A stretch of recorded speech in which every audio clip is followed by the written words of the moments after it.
Bonsoir à tous, vous êtes bien sur Jade FM, nous sommes vendredi, il est 18h, à moins que vous n'écoutiez cette émission le dimanche, auquel cas il est 16h.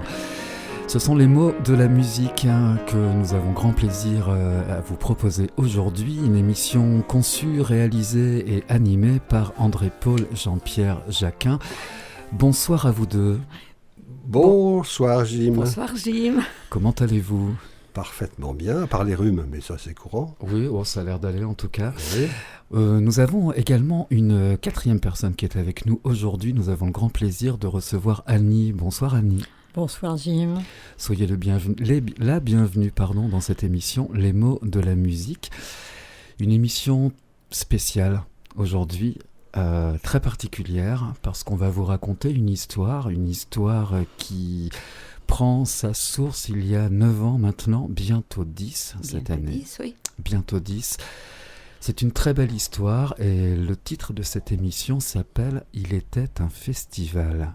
De quoi s'agit-il ? Mais toutes les belles histoires commencent par « Il était une fois ». Eh bien, ce sera le cas ce soir. Il était une fois deux amoureux. Oh là là. Ça commence bien. Oh non, mais c'est bien banal. On va changer. Il était une fois deux amoureux qui goûtaient beaucoup ensemble à la musique classique. Ah ben voilà, ça c'est moins banal, parce que c'est beaucoup plus rare. La musique classique, pour nous, fait partie des bases de notre civilisation, de nos racines occidentales. Elle se métisse, mais résiste à l'usure du temps. Alors il faut se donner la peine de l'écouter, et alors elle nous enrichit. Donc, il était une fois deux amoureux qui goûtaient beaucoup ensemble à la musique classique, et ils avaient envie de partager cette richesse. Eh oui, comme disait ma grand-mère, tout ce qui est partagé est meilleur. Eh oui. Et comme ils se sentaient bien en la ville de Pornic, ils eurent l'idée de proposer cette richesse aux Porniquais. Et avec une poignée d'amis, en 2007, ils organisèrent des concerts en la chapelle de l'hôpital qui venait de faire peau neuve, et avec l'aide du chef de chœur Patrick Nebula. Un matin, au petit déjeuner, le mot concertino de Pornic s'imposa pour ces concerts. Et le soir, le nom Musica Pornic pour l'association d'amis. Alors, profitant de la création à cette époque de salles plus grandes, l'amphithéâtre, puis le Val Saint-Martin, Musica Pornic s'épanouit. Et puis, son conseiller artistique changea. Et donc, on prit le trio élégiaque, Patrick Nebula étant parti dans le sud, et le trio élégiaque accoucha d'un week-end musical, le festival Pornic Classique, comme le désigna Joël, qui faisait partie de l'équipe. Ce fut en juin 2012. Alors, on commença à petits pas. La première fois, il y a eu 3 pianistes de renom quand même, pour 3 soirées musicales au Val Saint-Martin. Il y avait eu d'abord un Russe, Vladimir Mitchouk, puis François Dumont, le pianiste du trio élégiaque, notre conseiller artistique, et son professeur au Conservatoire de Paris, le pianiste Bruno Rigouteau, qui joua Chopin, Liszt, Ravel, Schumann.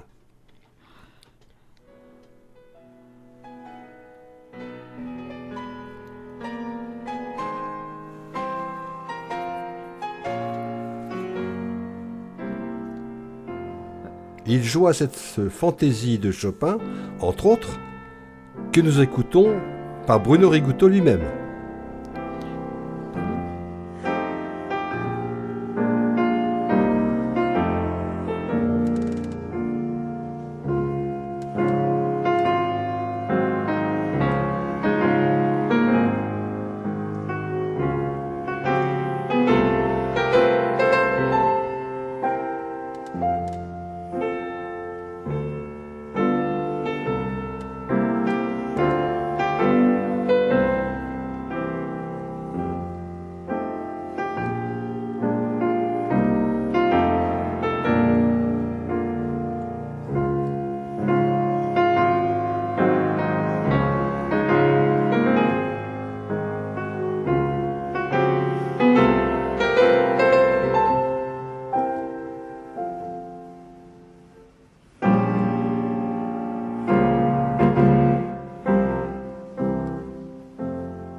Bruno Rigouteau devait arriver le vendredi matin. Mais Roger n'alla le chercher à Nantes que le vendredi après-midi et il nous ramena un homme en état de choc affectif. Tu te rappelles, Annie ? Oui, bien sûr. Il revenait des obsèques le matin même d'une amie très chère, la grande pianiste Brigitte Angerer, décédée le samedi précédent après une longue maladie. Il évoqua aussi l'excellent professeur qu'elle avait été pour son fils. Avant de se mettre au piano, il lui rendit hommage et toute la salle vécut avec lui cet émouvant adieu. Eh oui, mais le lendemain, il donnait une masterclass aux élèves pianistes du Pont supérieur de Rennes.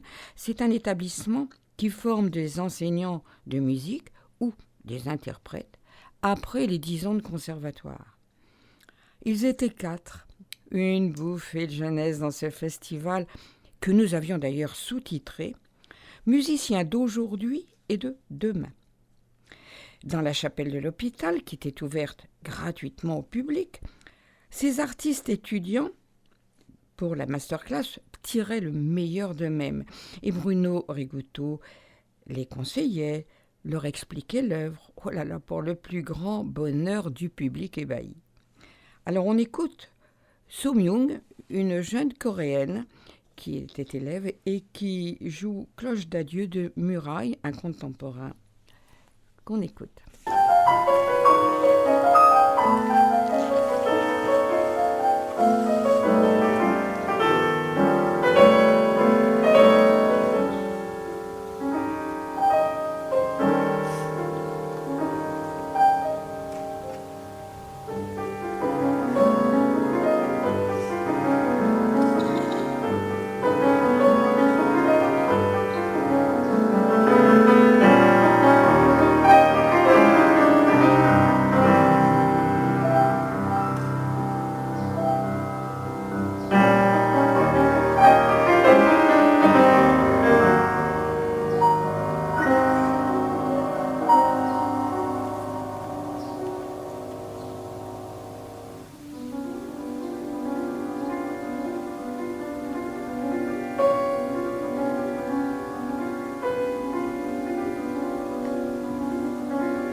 Il me vient à l'idée que je vous dois une explication.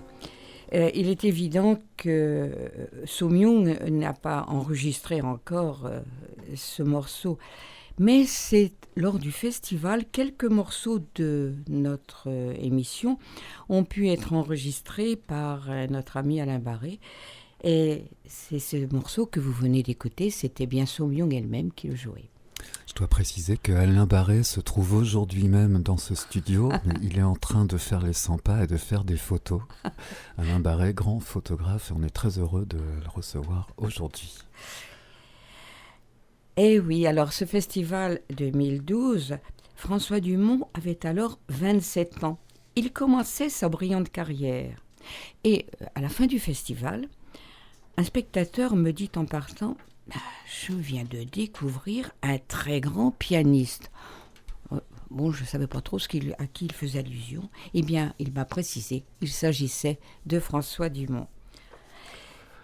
Alors, l'année suivante, en 2013, il fallait encore faire mieux.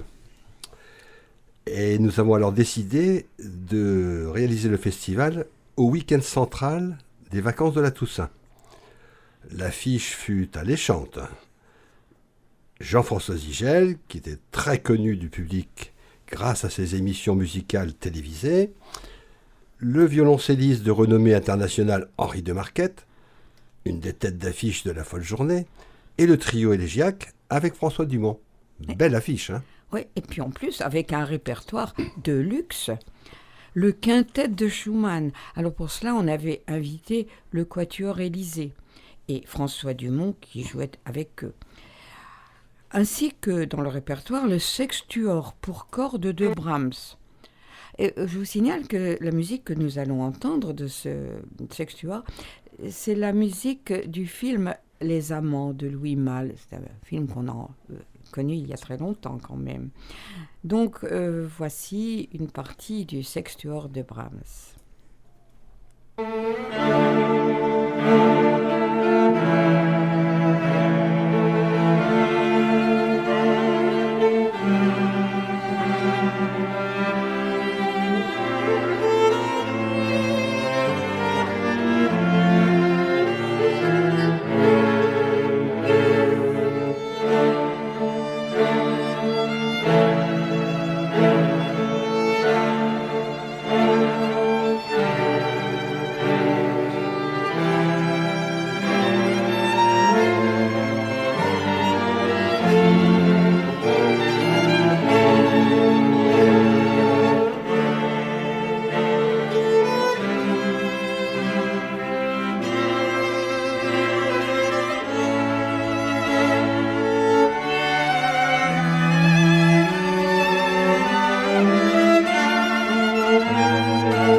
Cette année-là, en 2013, Jean-François Zigel improvisait sur la sérénade de Schubert, que chantait sa grand-mère Charlotte.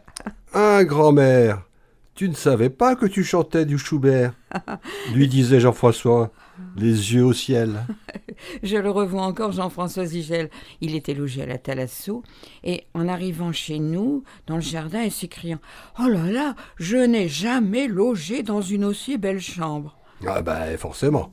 Notre partenaire, Marie-Noël, directrice de la Thalasso, lui avait réservé la suite face à la mer. Et d'ailleurs, il n'avait qu'une envie, c'était de revenir. En 2013, le festival comptait 9 artistes invités et 8 artistes étudiants du pont supérieur. On avait augmenté le nombre, de 3 on était passé à 9 et de 4 à 8.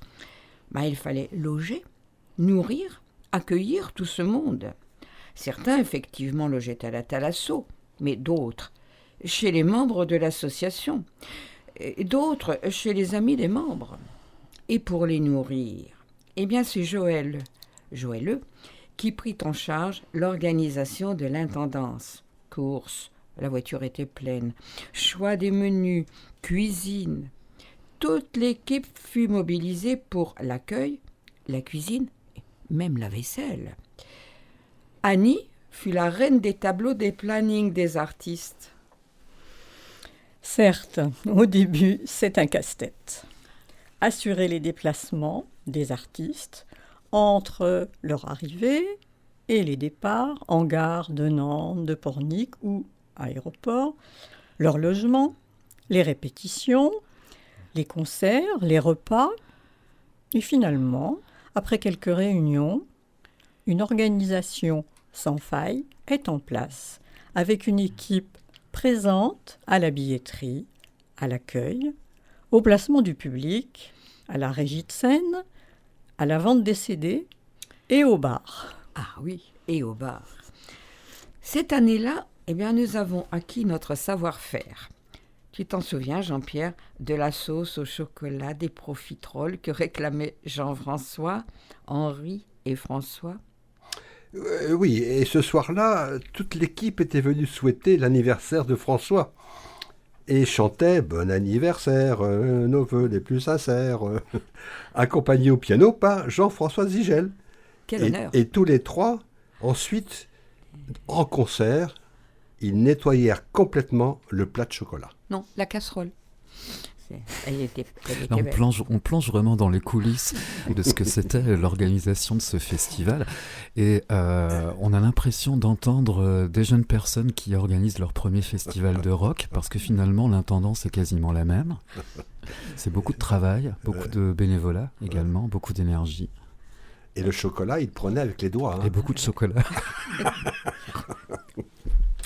On n'a pas osé divulguer la photo. Alors cette année-là, en 2013, la masterclass fut assurée par le violoncelliste Henri de Marquette. À cette masterclass, on pouvait y rester dans la chapelle 5 minutes ou 2 heures. Mais la chapelle ne désemplissait pas. Et le dimanche matin, quand les artistes étudiants donnèrent leur concert gratuit, un concert de duo, de trio, la chapelle affichait complet. Le bouquet festival en 2013 fut apporté par le quintet avec piano de Schumann, pour lequel François Dumont tenait le piano.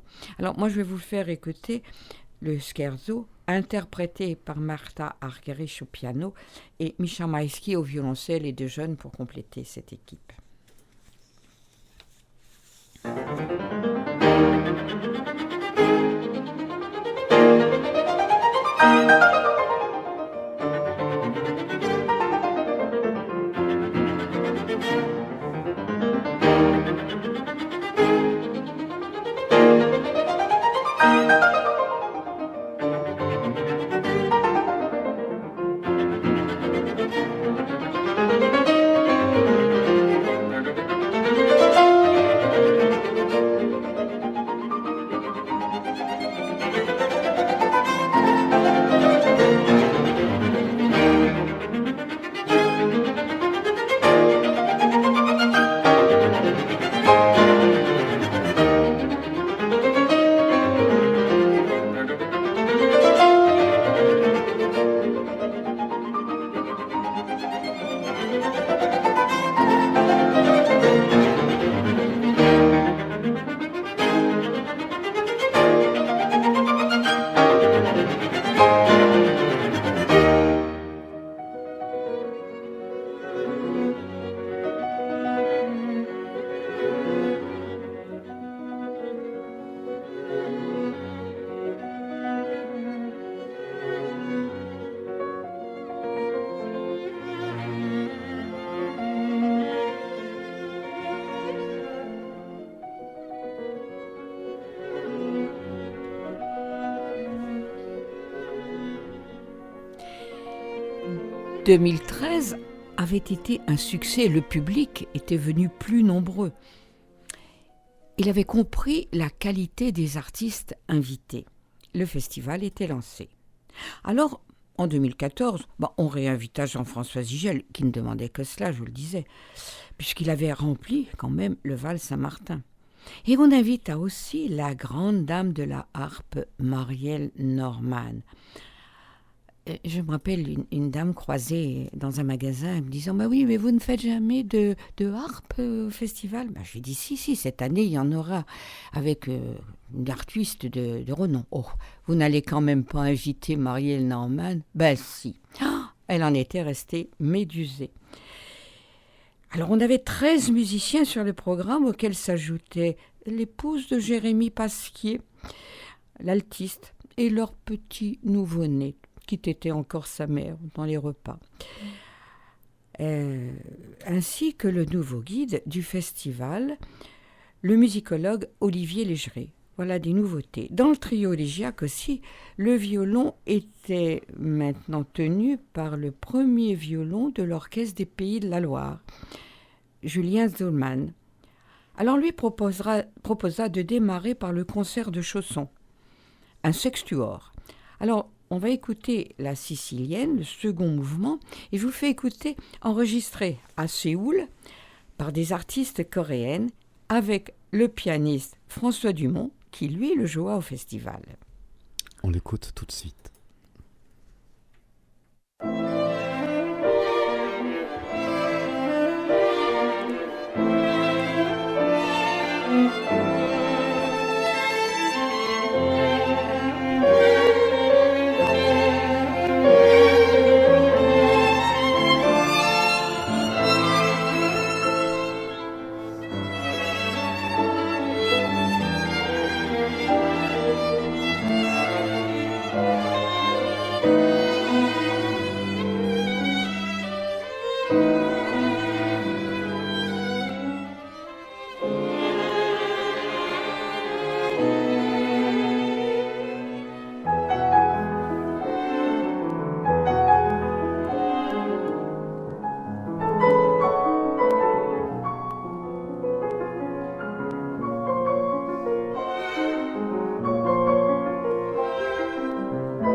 La carte blanche de Marielle Norman était prévue le samedi soir.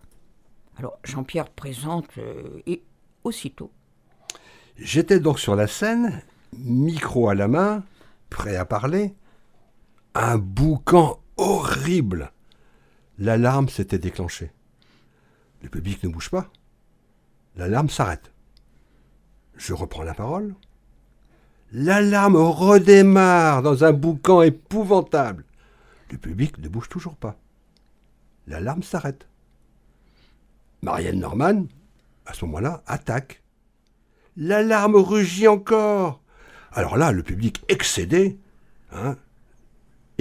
sort. Les techniciens de la ville cherchent quelle était la cause de cette alarme.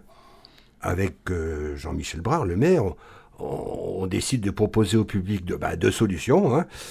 Annuler le concert et le rembourser, ou avec l'accord des musiciens, le faire si possible le dimanche matin.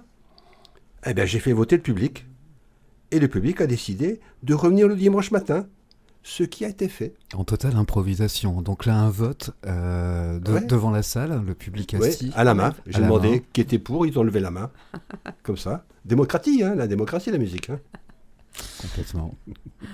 Alors, on emmène les musiciens dîner chez nous, comme c'était prévu. Et à 22h tombe la bonne nouvelle. L'alarme est réparée, donc on pourra faire le concert le lendemain matin. Et la fautive, une souris qui était rentrée dans la boîte de déclenchement. On a eu du mal à le croire, mais je crois que c'était vrai. Le dimanche matin, le public, presque au complet, n'a pas été déçu. Alors de Handel à Britten, duo avec harpe, quatuor et harpe se succèdent, avec une surprise. Un claquettiste, excellent Fabien Ruiz, qui jouait, mais vraiment jouait, de la musique. Avec Marielle Norman, ses claquettes faisaient des notes. Et ils jouèrent Malatz, un compositeur de la fin du XIXe siècle. Alors, le concert se déroule et à la fin, deuxième surprise, Marielle avait composé la nuit un cakewalk. Un cakewalk, c'est une pièce de musique, une danse que les esclaves noirs dansaient autour du gâteau du dimanche. Alors c'est très endiablé, c'est très jazz. Alors dans ce cakewalk, on retrouvait piano, cordes, claquettes et la clarinette de Pierre Genisson qui s'éclatait de bonheur et terminait ce concert. On écoute ce cakewalk qui a été enregistré justement par Alain Barré, parce que ça, vous ne le trouverez pas sur YouTube. Hein. Là, c'est un inédit alors. Un inédit. Bon, tu vas toucher des droits, Alain.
Et ce dimanche après-midi d'octobre 2014, la soprano Hélène Kertz, accompagnée de François Dumont au piano et de Pierre Genisson à la clarinette, nous offrait le Pâtre sur le rocher de Schubert, avant que Jean-François Zigel ne clôture le festival par ses improvisations. Au fait, dans cet enregistrement du Cakewalk, avez-vous bien entendu les claquettes? C'était génial. Hein? Donc en 2015, le charme de Marielle avait opéré sur le public. Alors, on la réinvita en 2015. Mais chaque festival devait nous réserver ses surprises. Elle devait jouer le dimanche après-midi. Et le samedi soir, un coup de fil nous apprenait qu'elle ne viendrait pas. J'ose pas vous chanter la chanson, mais elle avait attrapé la scarlatine. C'est pas une blague, ça. En gardant son petit-fils.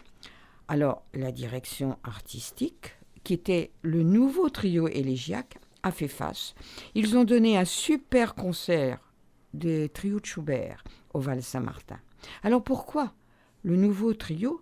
Car le violoniste Julien Zollman avait été remplacé. En effet, il était récemment devenu papa d'une charmante petite fille et avait décidé d'arrêter ses tournées avec le trio pour se consacrer plus au bébé. Et il avait été remplacé par Philippe Haïch, premier violon de l'Orchestre de Paris. Ce trio avait réalisé quand même une belle performance de jouer des trios de Schubert comme ça, sans être préparés. Enfin, ils avaient enregistré le CD peu de temps avant. Et puis surtout que le soir, ils assuraient le concert de clôture avec Brahms et le quintet de Dvorak, dont je vous fais écouter le second mouvement, la Dumka. La Dumka, c'est une ballade populaire slave où alternent mélancolie et gaieté.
festival, cette année-là, avait innové en invitant un violoniste hors du commun qui improvisait en solo, sur scène, avec un amplificateur, bien sûr, autour de la taille, sur un violon en verre. Oui, je dis bien en verre.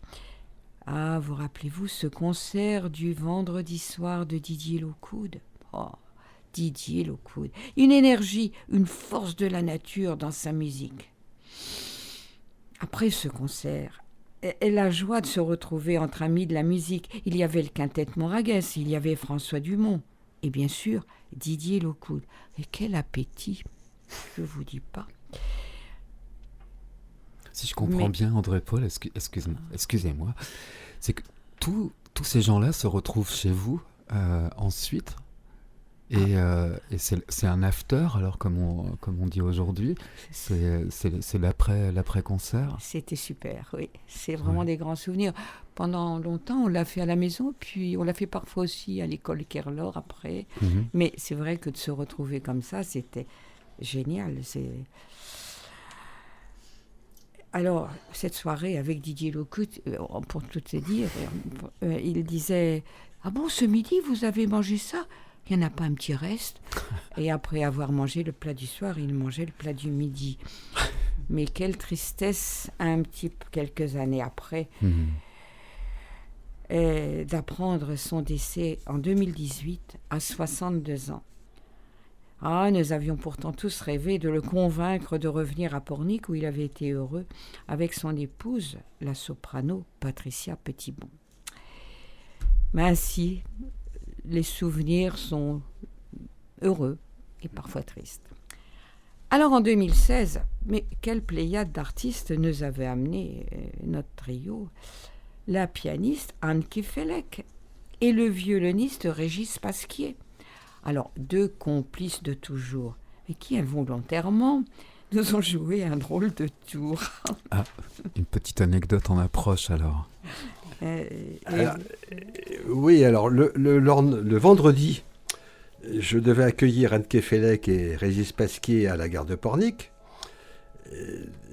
les installer à l'hôtel de la Thalasso et les amener au déjeuner. Donc c'était... On va reprendre là. Une petite musique qui arrive. Bon, on va la garder, celle-là, hein, ça c'est la magie du direct. Hein.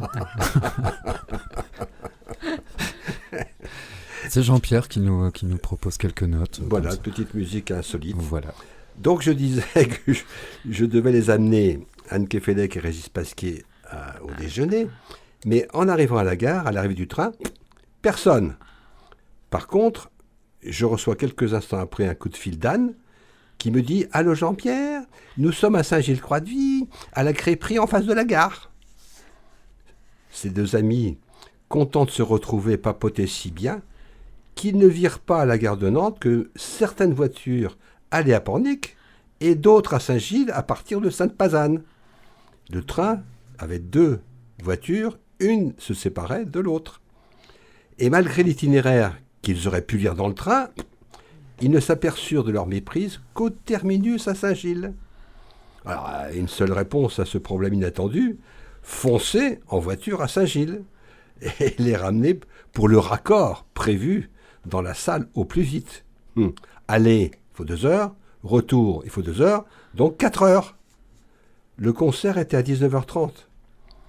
Et malgré ça, la répétition a eu lieu et Beethoven, Mozart et Saint-Saëns furent interprétés avec une merveilleuse complicité. Et à l'heure. Et à l'heure. Et avec une Anne un peu tendue, mais qui s'est détendue tout de suite, en jouant.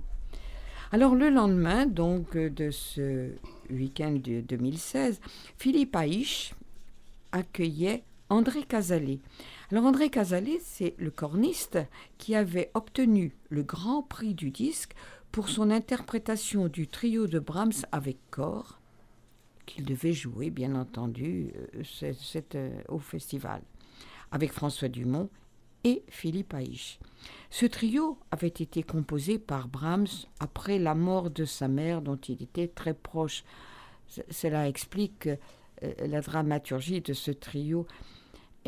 Et je vous en fais écouter l'Andante, jouée par Barenboim au piano, Perlman au violon, et le corps soliste et le soliste de l'orchestre de Chicago, s'il vous plaît, Clevenger. On écoute ce trio pour corps de Brahms.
Cette année-là, on innova encore, on fit 2 masterclass. Et puis, on invita aussi le quatuor Prasak, venu de Prague, pour jouer le quintet de Franck avec François Dumont, et aussi le quatuor américain de Dvorak. Cela nous amène à 2017, Annie. Et oui, 2017, c'est presque l'âge de raison du festival. Et c'est l'année où tous les mécanismes de l'organisation sont bien huilés. Le président Jean-Pierre peut faire entière confiance à l'équipe, chaque mission sera assurée. Comment est-il ce président Jean-Pierre, Annie, alors ? Eh bien justement, c'est un président qui fait confiance. Ouais. Ah, ça c'est primordial en associatif. Oui, mais aussi... mais la confiance, je pense il en a fait preuve parce qu'il a aussi conduit pas mal de réunions de préparation. Donc, au vu de ces réunions, il pouvait nous faire confiance. Et c'était un sentiment cette année-là partagé par beaucoup de membres de l'équipe parce qu'on l'a ressenti au fil du festival. Et moi, j'ai eu un moment, j'ai dit, oh là, cette année, mais c'est super. On savait que chaque personne était à sa place et on ne se posait pas la question de mon Dieu, qu'est-ce qui va se passer.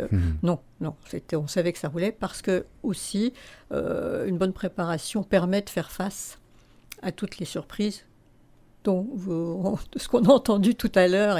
Et chaque année, ça arrive, hein, il y a toujours quelque chose. Là, il y a eu des évocations, mais il y en a eu bien d'autres. Il y a eu des musiciens qui, par exemple, en ouvrant leur valise, s'apercevaient qu'ils n'avaient pas leur costume de scène. Ah, ouais. C'est embêtant. Aussi bien des femmes que des hommes. Moi, j'ai des souvenirs d'avoir accueilli aussi chez moi donc Virginie, par exemple, ou d'autres, et je lui demandais est-ce que tu n'as pas ci, est-ce que tu n'as pas ça voilà. Est-ce que tu peux me laver ça parce que j'ai pas de change et puis j'ai beaucoup transpiré, il faisait chaud, voilà. Mais c'est ça aussi. Et tout ça, ça développe aussi un contact, un relationnel avec les artistes qui est très privilégié. Moi, je peux dire qu'avec Virginie Constant du violoncelliste du trio Élégiaque, c'est vrai que je suis très attachée à elle. J'aimerais bien qu'elle revienne. Ça, c'était ma question suivante. En fait, il y a des liens d'amitié qui se tissent très vite. Sûrement. Et puis, on héberge. D'accord, mais il y a le petit déjeuner aussi. Ouais. Et alors, quelquefois, il y a des petits déjeuners qui sont un peu plus rapides parce qu'il y a les répétitions. Avant les concerts, il y a des... Mais il y a aussi le dernier petit déjeuner avant de prendre le train.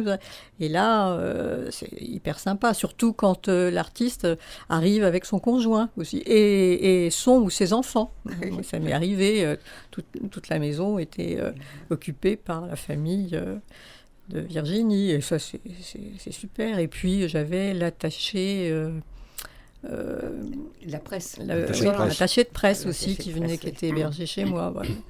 Voilà, tout ça c'est des bons souvenirs. Les gens qui ont hébergé des artistes gardent très très bons souvenirs de ça. On n'avait pas de mal à trouver aussi. 2017 donc. Alors, ça fut aussi incontestablement l'année du violoncelle, avec d'abord un invité phare, le violoncelliste Xavier Phillips, qui donna un récital accompagné de François Dumont le samedi soir. Mais à ce moment-là, on a pris l'habitude de donner aussi un concert dès le vendredi soir, après une masterclass de l'après-midi et après l'avant-concert qu'on appelait « Entrée dans le festival », pendant lequel Olivier Légeret, qui était devenu en titre le guide du festival, et les musiciens, sur scène, présentaient les œuvres du festival. Une bouffée de jazz cette année-là animait le samedi après-midi avec le Jazz New Orleans du quartet d'Olivier Torilla. Mais cette année-là, oh là là, on était très très fiers. François avait dégoté le quatuor à Rhodes. Je dois dire, le jeune quatuor à Rhodes. À E4, il n'avait pas 100 ans. Et il venait d'obtenir le premier prix du prestigieux concours ARD de Munich. Un quatuor français si jeune qui avait décoté ça, c'était merveilleux. Tous les organisateurs se les arrachaient et on avait réussi à les coincer. Ils passèrent entre deux trains, pressés de partir pour Londres, et nous laissèrent le souvenir ému de leur petit chien très sage qui dormait dans la boîte de violon pendant les concerts, et que toute l'équipe put admirer lors du déjeuner qui se passait à ce moment-là dans la cantine de l'école Kerlor. Bon. Mais ce qui reste dans tous les esprits, c'est le concert de clôture avec la Bachianas Brasilerias de Villa-Lobos, chanté par la soprano Hélène Kearns, la numéro 5, accompagnée par un octuor de violoncelle. Alors, on n'a pas pu enregistrer complètement, etc. Donc, puis pas facile. Je vous la laisse écouter par un octuor différent.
les organisateurs de festivals vous le diront. Transporter 9 violoncelles plus une contrebasse pendant un festival, c'est la galère. C'est même un exploit. Là, il faut quoi, un 3 tonnes 5 Il fallait trouver la voiture. C'est ta voiture, Annie, qui transportait la contrebasse. Oui, souvent. Oui, c'est vrai. Alors, nous voilà arrivés en 2018 et l'affiche annonçait « Voyage à Prague ». Certains ont cru que nous organisions un voyage à Prague et demandaient les conditions d'inscription. En fait, c'est le quatuor Pražák qui s'était déplacé, heureux de retrouver le public porniquais. Alors ils firent l'ouverture avec une idée originale de François Dumont. Jouer un concerto de Chopin. Au début, je n'avais pas compris. Jouer un concerto de Chopin à 6. Eh bien oui, parce que Chopin a écrit lui-même une transcription pour piano, quatuor à cordes et contrebasse de ce concerto numéro 1. On n'osait pas encore se payer un orchestre. Alors, on va écouter ce concerto numéro 1 joué par 6 personnes. Concerto numéro 1 de Chopin.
La venue du quatuor Pražák fut saluée par le consulat de la République tchèque à Nantes.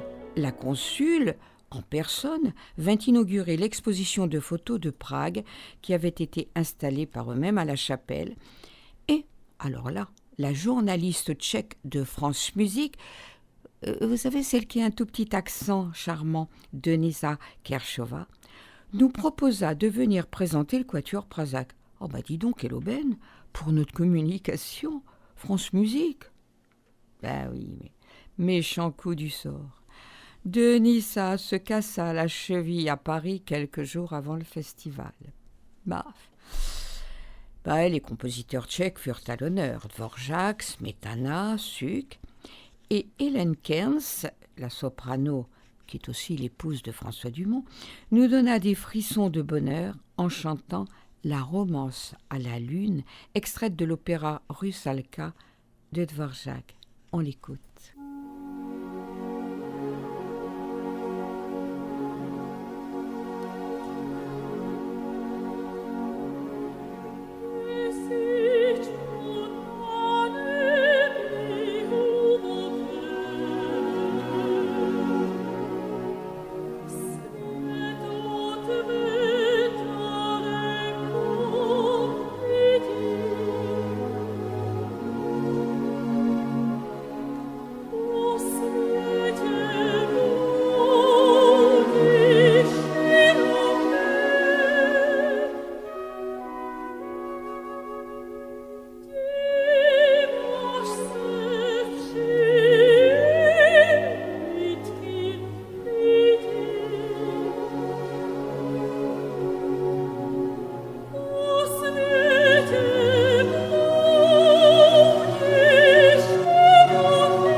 magnifique.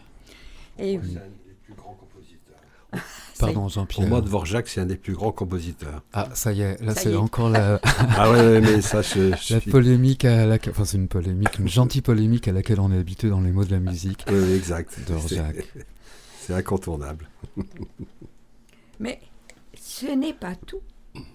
En cerise sur le gâteau, pour ce festival 2018, Anne Kefelec était présente. Ah, mais cette fois-ci, elle était avec son fils pianiste Gaspard, qui, lui, la guida correctement à la gare de Nantes. Plus de problème.